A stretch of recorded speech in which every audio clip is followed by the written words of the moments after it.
అందున్న ఒక వృక్ష రాక్షసి తోటి రాక్షసుల ఆవలతోసి కావలి నన్ను వధింపుడు సీతను మాత్రము హింసించకుడు దారుణమైన కలగంటి నేను దానములకది ప్రళయం మేను అని తెలుప త్రిజట స్వప్న వృత్తాంతము భయకంపితలైరి రాక్షసీ గణము.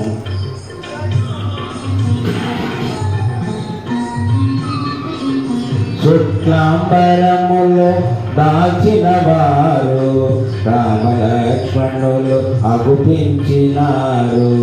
వైదేహికి ఇరువంకల నిలచి దివ్య తేజమున వెలుగొందినారు. తెల్లని కరిపై ముగ్గురు కలసి లంకాపురిపై పయనించినారు అని తెలుపే త్రిజట స్వప్న వృత్తాంతము భయకంపితలైరి రాక్షసీ గణము. దేవతలందరూ పరిసేవింప ఋషిగణంబులు అభిషేకింప గంధర్వాదులు సంకీర్తింప బ్రహ్మాదులు మునుముందు స్తుతింప సీతారాముడు విష్ణుదేవుడై శోభిల్లెను కోటి సూర్యతేజుడై అని తెలుపే త్రిజట స్వప్న వృత్తాంతము భయకంపితలైరి రాక్షసీ గణము. తైలమలదుకొని రావణాసురుడు నూనె త్రాగుచు అగుపించినాడు. కాలాంబరమును ధరించినాడు. కరవీలమాల దాల్చినాడు. పుష్పకమందుండి నేలబడినాడు.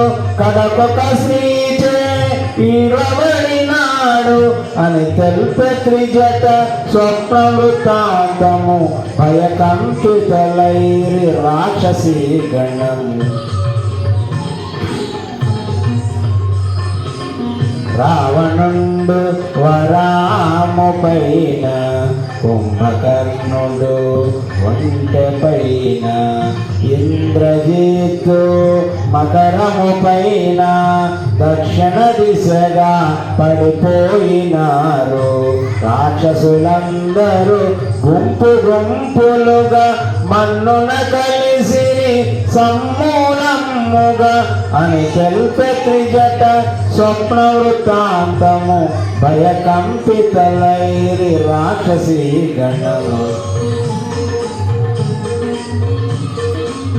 తెల్లని మాలలు వలువలు దాల్చి తెల్లని గంధము మేనభూసుకొని నృత్య మృదంగ మంగళాధ్వనులతో చంద్రకాంతుల గజము ఛత్రముతో తెల్లని కరిపై మంత్రివారులతో వెడల విభీషణుడు దివ్యకాంతితో అని తెలుపే త్రిజట స్వప్న వృత్తాంతము భయకంపితలైరి రాక్షసీ గణము. విశ్వకర్మ నిర్మించిన లంకను రావణుండు పాలించడి లంకను. రామదూతవ నరోత్తముడు రుద్రరూపుడై దహించినాడు. ప్రళయ భయానక సదృశ్యమాయను సాగరమున లంక మునిగిపోయెను అను పలుకు త్రిజట మాటలు వినొచ్చు నిద్ర తూగిరి రాక్షస వనితలు.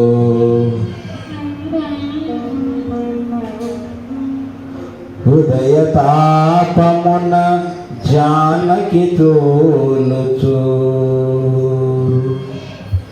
శోక భారమున గడగడ వణకుచు జరిగి జరిగి అశోక శాఖలను ఊతగాగొని మెల్లగా నిలిచి శ్రీరాముని కడసారి తలచుకొని తన మెడ జడతో ఊరిపోసుకొని ప్రాణత్యాగము చేయబోనగా శుభశకునములు తోచవింతగా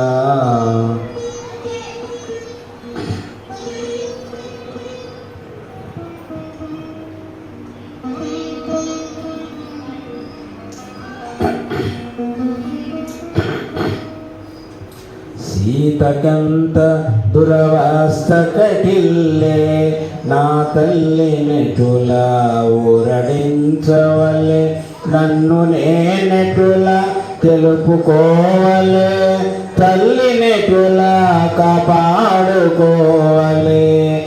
ఏమాత్రమునే ఆలోచించిన సీతామాత ప్రాణములుండున అని హనుమంతుడు శాఖల మాటున తహతహలాడుచు మెదల సాగెను.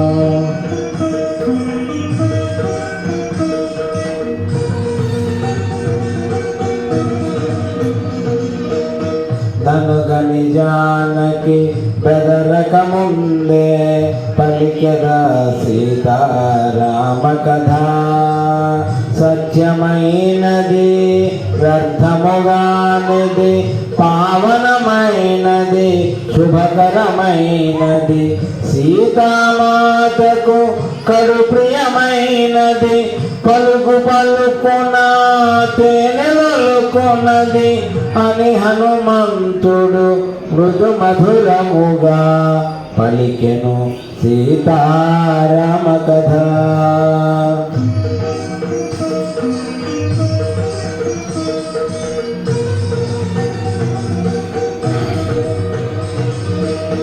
దశరథ విభుడు రాజోత్తముడు యశముగొన్న ఇక్ష్వాకు వంశజుడు దశరథునకు కడు ప్రియమైన వాడు జ్యేష్ఠ కుమారుడు శ్రీ రఘురాముడు సత్యవంతుడు జ్ఞానశ్రేష్ఠుడు పితృవాక్య పరిపాలనశీలుడు అని హనుమంతుడు మృదు మధురముగా పలికెను సీతారామ కథ.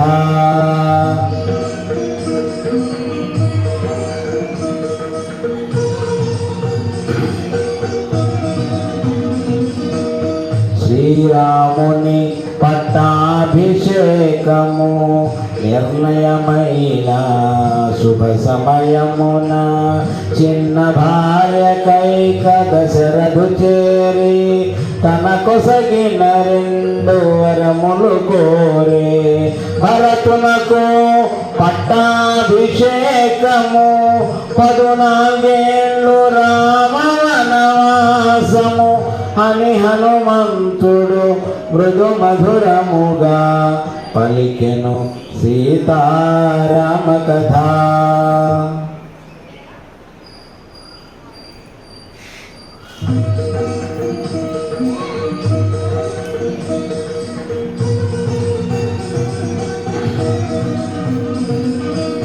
తండ్రి మాట నిలుప రామచంద్రుడు వల్కలధారి రాజ్యము వీడే సీతాలక్ష్మణులు తనతో రాగా 14 ఏళ్ళు వనవాసమేగే కరదూషణాది 14,000 అసురుల చంపే జనస్థానమున అని హనుమంతుడు మృదు మధురముగా పలికెను సీతారామ కథ.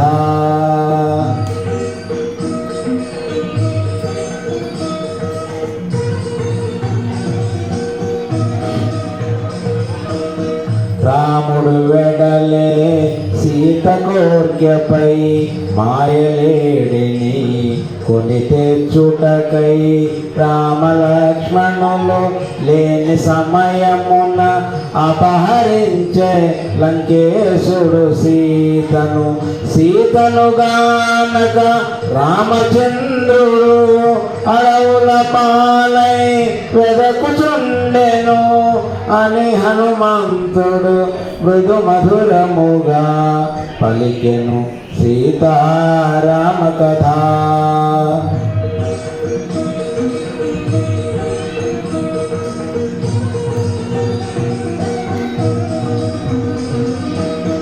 రామ సుగ్రీవులు వనమున గలిసిరి మిత్రులైరి ప్రతిజ్ఞలబూనిరి.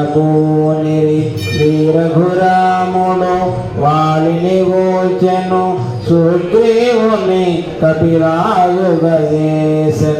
సుగ్రీవునాన లంక చేరితి సీతామాతను కనుగొనగలిగితి అని హనుమంతుడు మృదు మధురముగా పలికెను సీతారామ కథ.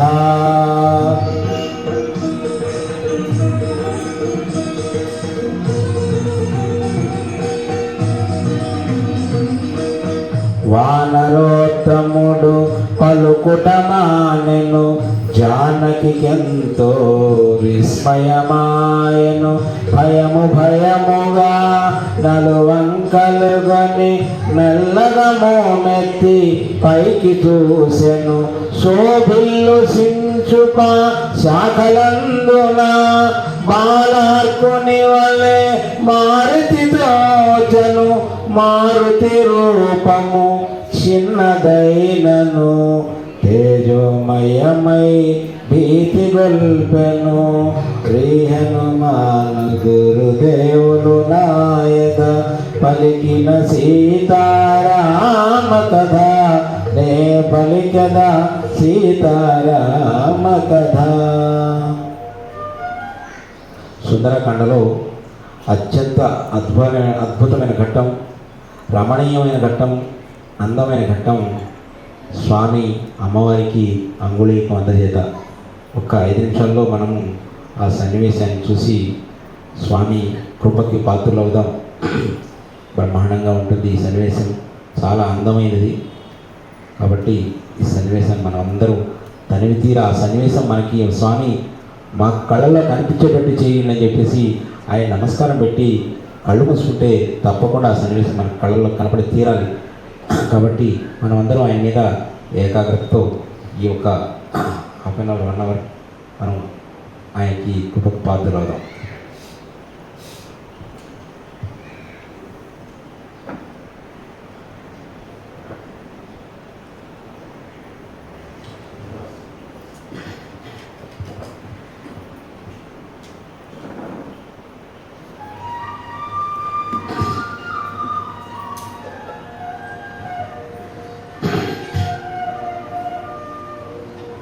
తల్లి తెల్పము నీవు ఎవరవో, దేవగంధర్వ కిన్నరాంగనో, కాంతులు మెరసే బంగారు మేనా మణినాంబరమేల దాచితివో.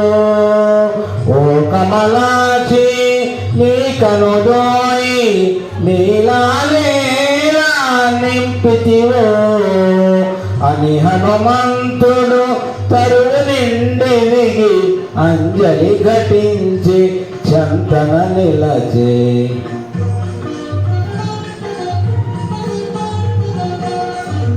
రావణాసురుడు అపహరించిన రాముని సతివో నీవు సీతవో. రామలక్ష్మణులు వనమున వెదకెడు అవని జాతవో నీవు సీతవో. సర్వసులక్షణ లక్షిత జాతవు తల్లి తెలుపుము నీవు ఎవరవు అని హనుమంతుడు కరువు నిండి దిగి అంజలి ఘటించి చంతన నిలచే.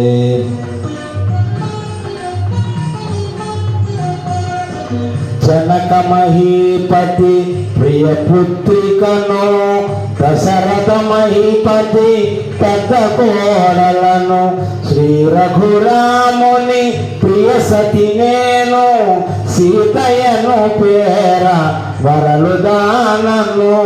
పరిణయమైన 12 అనుభవించి తిని భోగ భాగ్యములు అని బల్కె సీత వానరేంద్రునితో రామ కథను కీర్తించిన వానితో.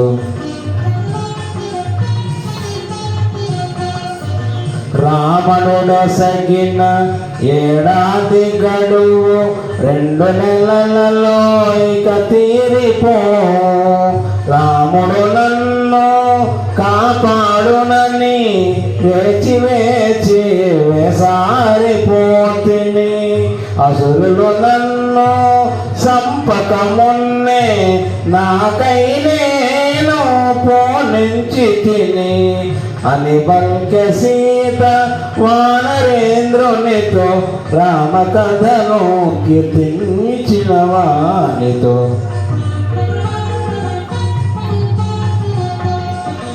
అమ్మా సీత నమ్ముము నన్ను, రాముని దూతగా వచ్చినాడను. రామ లక్ష్మణులు క్షేమమన్నారు, నీ క్షేమమరసి రమ్మన్నారు. రాముడు నీకు దీవెనలంపే, సౌమిత్రి నీకు వందనమూలిడే అని హనుమంతుడు సీతతో పలికే. అంజలి ఘటించి ముందుకు జరిగే. మారుతి అంతగా ముందుకు జరిగెను, జానకి అంతగా అనుమానించెను.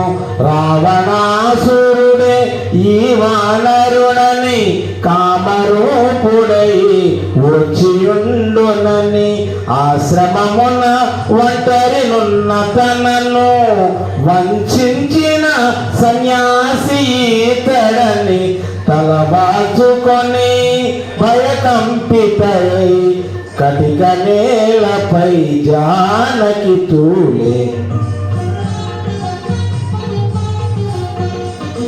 వానర రాజు సుగ్రీవుని మంత్రిని నన్ను పిలుతురు హనుమంతుడని. రామ సుగ్రీవులు మిత్రులైనారు, నీ జాడ తెలియ వేచియున్నారు.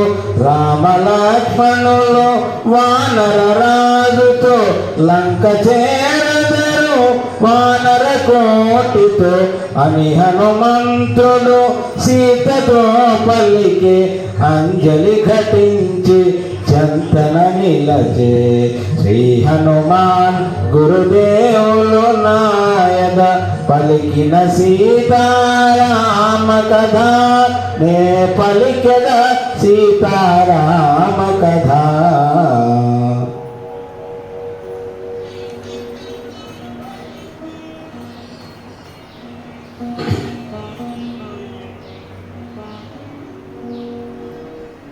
హనుమంత హాయిగొంది తిని నువ్వు పలికిన శ్రీరామ కథ విని. రామ లక్ష్మణులు ఎట్లిరిగితివి, రూపురేఖలను ఎట్లు గాంచితివి, వారి మాటలను ఎట్లు వింటివి, వారి గుణములను ఎట్లు తెలిసితివి అని బల్కె సీత హనుమంతునితో రామ కథను కీర్తించిన వానితో.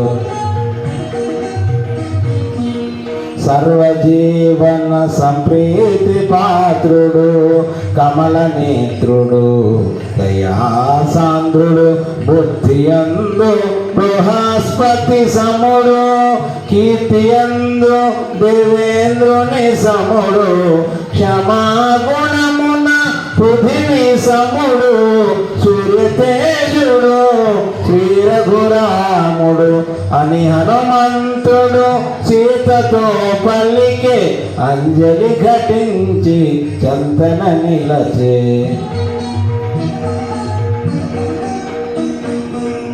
అన్నకు తగు తమ్ముడు లక్ష్మణుడు అన్నిట రాముని సరిపోలువాడు. అన్నకు తోడు నీడయై చెలగడు అజేయుడు శత్రు భయంకరుడు. సామాన్యులు గారు సోదరులిరువురు నిను వెదకుచుమమ్ము కలసినారు అని హనుమంతుడు సీతతో పలికి అంజలి ఘటించి చందన నిలచే.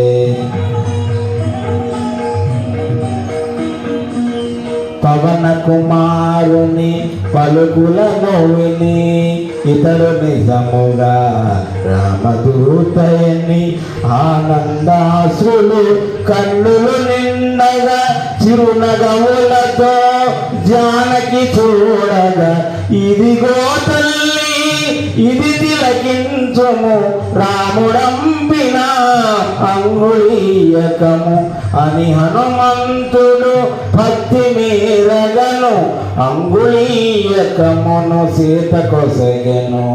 శ్రీ హనుమాను గురుదేవుడు నాయక పలికిన సీతారామ కథ నే పలికద సీతారామ కథ.